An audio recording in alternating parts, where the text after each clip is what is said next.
అది మనకి ఎక్కడో అక్కర్లే, బాలకాండ మొదటి సర్గే, దానినే మనము సంక్షిప్త రామాయణము అని పిలుస్తాం. ఓకే. దాంట్లోనే మనకు కనిపిస్తుంది ఇవన్నీ. అప్పుడు ఈయన ఇటువంటి మనిషి దొరకడం చాలా దుర్లభము వాల్మీకి మహర్షి. కానీ దశరథాత్మచ రామో నామ ప్రియవ్రత, దశరథుడి పుత్రుడైనటువంటి రాముడు అని పిలువబడుతున్నటువంటి ఒక మనిషి ఉన్నాడయ్యా అని ఒక సినాప్సిస్ ఇచ్చి దీనిని నువ్వు రచన చెయ్యాలి. ఓకే.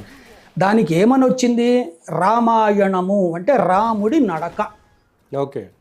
రామ ఆయనము అంటే ఒక పీరియడ్ అనే నడక, ఒక ప్రయాణము. రామ ఆయనము. ఓకే. రామ ప్రయాణం. అలా చేద్దామా? పౌలస్త్య వధ. పౌలస్త్య అంటే పులస్తుడి మనవడు అంటే రావణాసుడు. పౌలస్త్య వధ పెడదామా? సీతాయాశ్చరితం అని పెడదామా? సీత యొక్క చరిత అని పెడదామా? ఇన్ని సందిగ్ధాలు జరిగినాయి.